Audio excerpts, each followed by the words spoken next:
বিহারের পর বাংলায় ভোটার তালিকা সংশোধনের কাজ শুরু করার কথা ভেবেছে নির্বাচন কমিশন, তবে এখনো শুরু হয়নি। তার আগেই মূলত দুটি ছবি ধরা পড়ছে। একদিকে বিজেপি রাজনৈতিকভাবে এখনই লাফালাফি শুরু করে দিয়েছে, বেশ আনন্দেই রয়েছে। কারো কারো অতি উৎসাহী ভাব এমনই যে ভোটার তালিকায় সংশোধন হলেই বিজেপি ভোটে জিতে যাবে। সেই তালিকায় জলজল করছে বিরোধী দলনেতা শুভেন্দু অধিকারীর নাম, তিনিই সবচেয়ে বেশি উচ্ছ্বসিত। আর উল্টো দিকে এসআইআর নিয়ে উদ্বিগ্ন তৃণমূল। দুদিন আগেই জঙ্গলমহলের মাটি থেকে মুখ্যমন্ত্রী মমতা বন্দ্যোপাধ্যায় সরাসরি নির্বাচন কমিশনের সঙ্গে সরাসরি সংঘাতে জড়িয়ে বলেছিলেন, বাংলার মানুষের ঠিকানা কেড়ে নেওয়ার ঘৃণ্য চক্রান্ত চলছে। বৈধ নথি থাকা সত্ত্বেও আসাম সরকারের কাছ থেকে বারবার বাংলার মানুষের কাছে এনআরসি নোটিশ আসছে।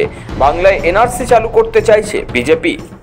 আসাম থেকে নোটিশ আপনারা বাংলায় পাঠাতে পারেন না, এটা criminal offence, unconstitutional, illegal, undemocratic. কি বলছে, নতুন করে সবাইকে ভোটে নাম তুলতে হবে। কেন? এটা বিজেপির চালাকি। এর পেছনে এনআরসি চক্রান্ত আছে। সবাই ভালো করে শুনুন, মাথায় রাখুন। আসামে 7 লক্ষ বাঙালিকে বাদ দেওয়া হয়েছিল, যারা কিন্তু হিন্দু বাঙালিও ছিল। এই ভোটার লিস্টের নামে বিজেপি পার্টি লিস্ট তৈরি করে একটা ভোটারের নাম যেন বাদ না যায়, এটা মাথায় রাখতে হবে। বীরভূমের প্রশাসনিক সভা থেকে মমতা বন্দ্যোপাধ্যায় বুথ লেভেল অফিসারদের উদ্দেশ্যে পরিষ্কারভাবে বলেছেন, একজন ভোটারের নামও যেন বাদ না যায়। শুধু তা নয়, জেলা শাসকদেরও তিনি সাফ জানিয়েছেন, ভোটার তালিকা থেকে কারো নাম বাদ যাচ্ছে কিনা 5-6 বার যাচাই করে দেখতে হবে। আপনারা বিএলও যেসব লিস্ট করেছেন, বিএলওদের কাছে আমার অনুরোধ থাকবে, ভোটার লিস্ট থেকে কারো নাম যেন বাদ না যায় সেটা দেখার। মনে রাখবেন, ইলেকশন কমিশন তার নোটিফিকেশন যখন হবে ডেট অফ ইলেকশন, তখন থেকে এটা ইলেকশন কমিশনের আন্ডারে যায়। তার আগে স্টেট গভর্নমেন্ট, আবার ইলেকশনের পরেও স্টেট গভর্নমেন্ট। সুতরাং এটা মনে রাখবেন, আপনারা চাকরি করেন স্টেট গভর্নমেন্টের, কোনো মানুষকে অযথা হ্যারাস করবেন। গুরুত্বপূর্ণ বিষয় হলো, ভোটার তালিকায় নিবিড় সংশোধন একটি স্বাভাবিক প্রক্রিয়া, শাসক বিরোধী তরজা। আসলে বর্তমানে বুথ স্তরের সংগঠন দুর্বল বিজেপির।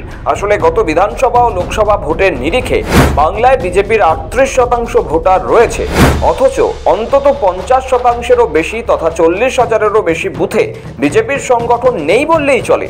শুভেন্দু অধিকারী, শ্রমিক ভট্টাচার্যরা মনে করেন, ভোটার লিস্টে মৃত বা ভুয়ো ভোটারদের যে নাম রয়েছে, সেই ভোট দিনের শেষে তৃণমূলই ফেলে দেয়।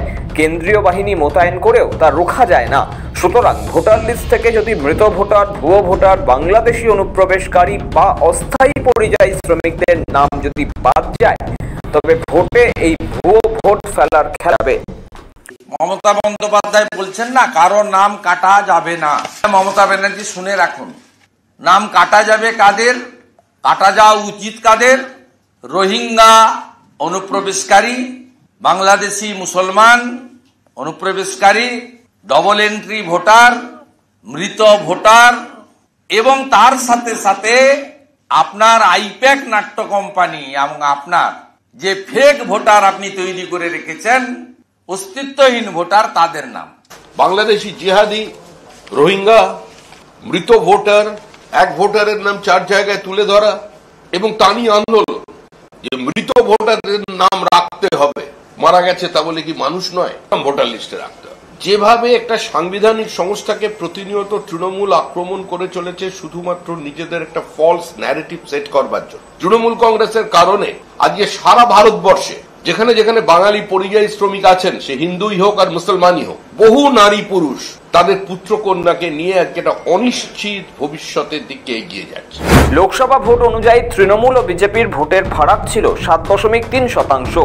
পশ্চিমবঙ্গে বর্তমানে মোট ভোটার 7,63,96,165। সেই হিসাবে দুই দলের মধ্যে ভোটের ফারাক রয়েছে মাত্র 56 লক্ষ। বিজেপি আশা করছে, ভুয়ো ভোটার বা মৃত ভোটারদের নাম বাদ গেলেই এই ফারাকটা কমে দাঁড়াবে 20 লক্ষেরও কম। তাছাড়া নামও ঢুকবে। সব মিলিয়ে উত্তর ও দক্ষিণবঙ্গের বহু আসনে তৃণমূল ও বিজেপি লড়াইটা আরও টানটান হয়ে যাবে। বিশেষ করে গত বিধানসভা ভোটে বা লোকসভা নির্বাচনে যে বিধানসভায় শাসক দলের থেকে মাত্র 3 থেকে 5,000 ভোটে পিছিয়ে ছিল বিজেপি, সেই সব আসন তারা জেতার জায়গায় চলে যাবেন বলে আশা করছেন শুভেন্দু শ্রমিকরা। চারটে ক্যাটাগরির নাম থাকবে না। খালা মমতা যত চেষ্টা করুন পারবেন না রাখতে। এক হচ্ছে মৃত ভোটারের নাম থাকবে না, ডবল এন্ট্রি ভোটারের নাম থাকবে না, 3 হচ্ছে অস্তিত্বহীন ভোটারের নাম থাকবে না, 4 হচ্ছে রোহিঙ্গা এবং বাংলাদেশি মুসলমানের নাম থাকবে না। পশ্চিমবঙ্গে যারা হিন্দু উদ্বাস্তু আছেন আর যারা ভারতীয় মুসলমান আছেন তাদের কে স্পর্শ করবার ক্ষমতা কারণ নেই, তাদের পাশে বিজেপি আছে। বিহারে ভোটার লিস্টে বিশেষ নিবিড় সংশোধনের পর 65 লক্ষ ভোটারের নাম বাদ গিয়েছে। বিহারে বিধানসভার 244টি আসন রয়েছে, অর্থাৎ গড়ে প্রতিটা বিধানসভা পিছু প্রায় 27,000 ভোটারের নাম বাদ পড়েছে। এই সংখ্যাটাই উৎসাহ যোগাচ্ছে বিজেপিকে। যদিও ভোটার তালিকায় বিশেষ সংশোধন নিয়ে এরই মধ্যে আপত্তি তুলেছে তৃণমূল। কংগ্রেসের সঙ্গে জোটবদ্ধ হয়ে সংসদ ভবনে এসআইআর এর বিরুদ্ধে প্রতিবাদও করছে। অভিষেক বন্দ্যোপাধ্যায়ের সাফ বক্তব্য ছিল, এখনো বাংলার নির্বাচনের বেশ কয়েক মাস দেরি, কিন্তু বিগত 1-1.5 বছর ধরে বাংলার সরকারকে কাজ করতে দিচ্ছে না নির্বাচন কমিশন। কার্যত এখতিয়ার বহির্ভূত কাজ করছে তারা, আর এর ফায়দা পাচ্ছে বিজেপি। আমি প্রথমেই বলি যে ইলেকশন কমিশন যে কাজ করছে, আমরা বলেছি যে এটা এখতিয়ার বহির্ভূত।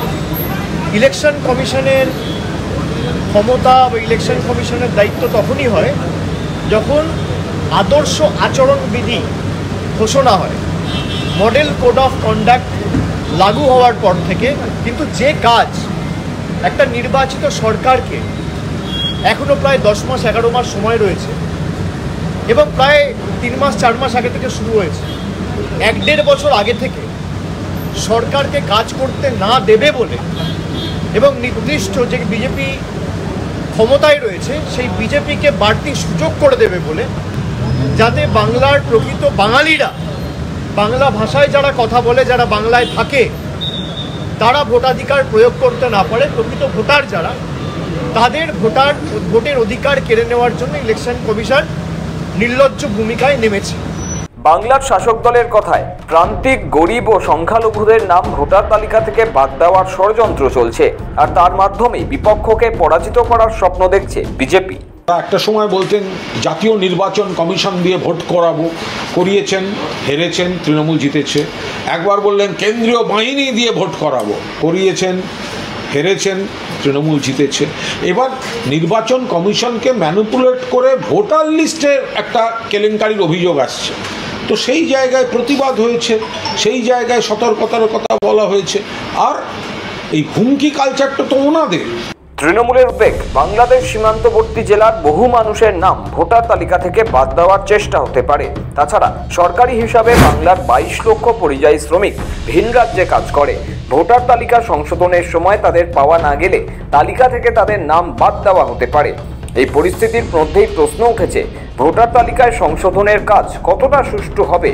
দুই রাজনৈতিক দলের চাপের মুখে পড়ে একদিকে বিএলওরা উদ্বেগে পড়েছেন, সেই সঙ্গে উদ্বেগও তৈরি হয়েছে রাজনৈতিক দলের বুথ লেভেল এজেন্টরাই বিএলওদের উপর প্রভাব খাটাবেন না তো। কমিশনও হয়তো এসব বিষয় নজরে রাখছে।